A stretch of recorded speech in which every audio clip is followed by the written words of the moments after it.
Welcome to episode 3 of Let's Make a Drift Car. In this episode, we're going to be making the Lamborghini LM002 into a drift car. You know, the big tank, Lamborghini thing. Yeah, that one. But this was a really interesting build in the aspect that one of the engine choices was a V10, I think. I wasn't gonna go with that, but that was interesting engine choice. V12. Yeah, I did. I'm eating my words there. Why did I go with the V12? This shouldn't be in the recording. Make it raw. I guess this wasn't too heavy in the aspect of like the larger cars that I just got done recording. This car wasn't very heavy compared to that. 4,000 something pounds. Yeah. Let's just say I'm planning on making a video about the Gurkha. So that was a problem, and this is much different than the Gurkha. Why am I comparing this to a Gurkha? This is nothing like a Gurkha. But this was a wonderful car to drift. It was ridiculous because I just got done recording the Hummer, and I saw that if you use a diesel engine, it's very hard to drift a long corner since you don't got the RPMs to control the wheel spin. So it doesn't really give you enough power to. Well, it gives me enough torque and power to go around the corner. It just doesn't last very long. In the aspect of it's just the turbos in that diesel engine that give you all the power in the world. But if those turbos aren't spooled up and there's no boost present, the engine has no power to give to that. So that was just something I had to think about. But in this car, it really didn't compare to the Hummer since the Hummer was 1,000 or so pounds heavier than this,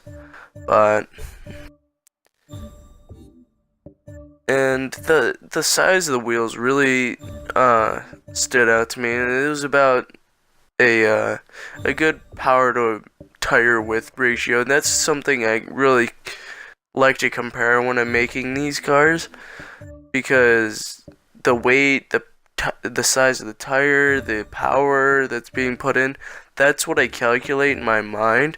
So in the front, I would have liked a smaller tire, but in the rear, it was perfectly fine. I was just looking at the cosmetic work you could put into it. It was pretty cool.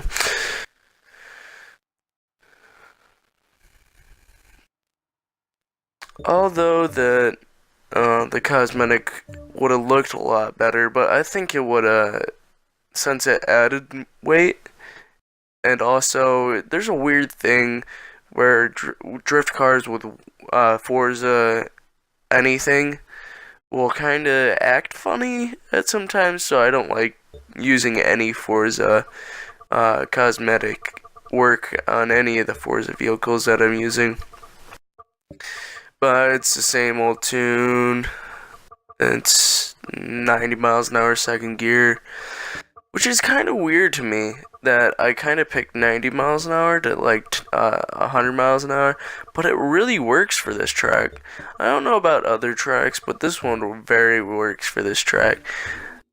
I've gone online with my favorite 240 SX with like, I think it's about 500 horsepower, and that thing kills it. It's perfect.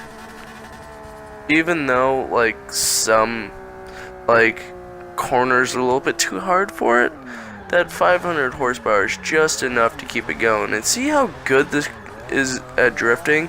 It's perfect. It's ridiculous. That V12 is ballin'. I'm never using that word again. I'm sorry. I'm sorry your ears had to hear that. But this thing kicks out so easily. It's weird.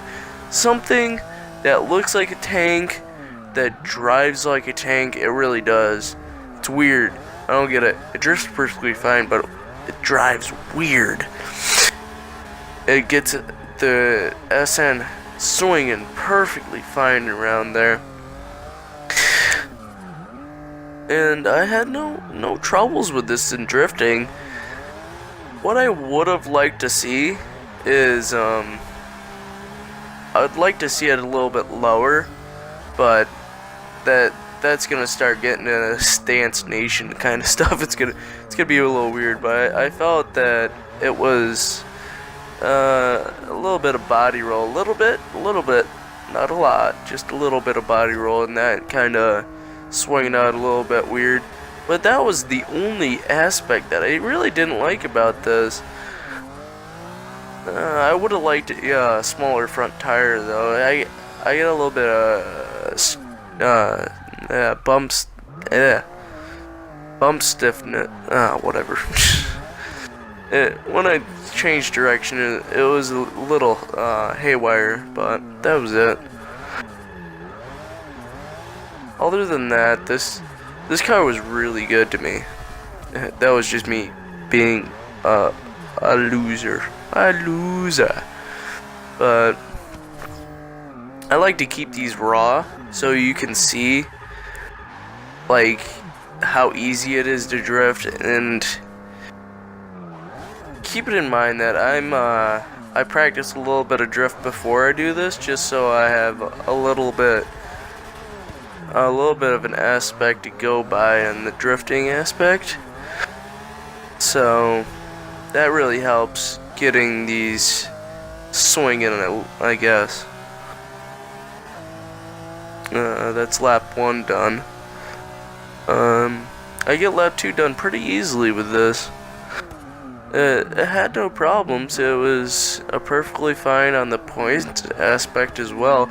It's not like it was just drifting for style. It actually made some pretty good points. I usually like to drift for style. I don't like a scoreboard telling me what how good my drifts are. That was pretty bad drift.